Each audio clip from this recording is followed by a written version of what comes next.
ભગવાન કીધા છે રાવણ ક્રોધમાં આવ્યો. ઓ કોણ છે? તો કે એક કોબરા. એમ કહેવામાં આવે કે વાનર આવ્યો છે એને આખી અશોક વાટિકાને ત્રાહી મામ કરી દીધી છે. ત્યાં તો રાવણ ક્રોધમાં આદેશ આપ્યો છે કે જાઓ એ વાનરને તત્કાલે બંધી કરી અને સભામાં આણો.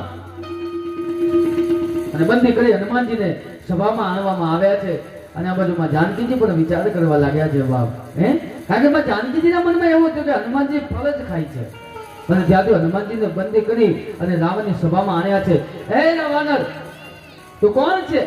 ક્યાંથી આવ્યા?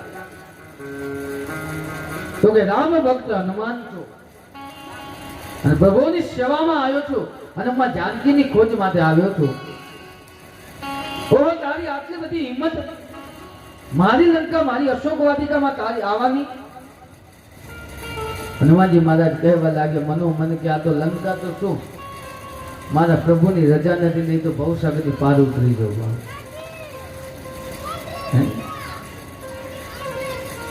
સંકટ से हनुमान छुड़ावे मतलब कम बचन ध्यान जो लावे.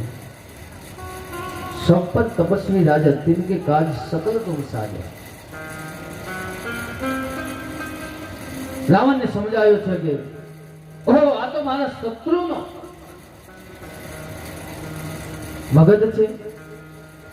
એક કામ કરો, આ બધું હનુમાનજી મહારાજ કહેવા લાગ્યા કે રાવણ હું તને પ્રેમથી સમજાવું છું. કારણ કે જ્યાં સુધી માણસને આપણે પ્રેમથી સમજાવતા હોઈએ ત્યાં સુધી જો સમજી જાય તો સારું.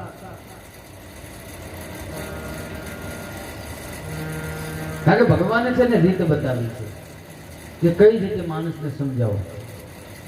પેલા પ્રેમથી સમજાવાય, ના સમજો અતિ પ્રેમથી સમજાવાય,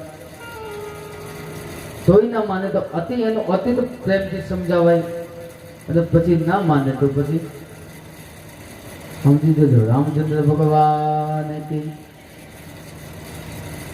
હનુમાનજી મહારાજે કીધું કે રાવણ માને નહીં.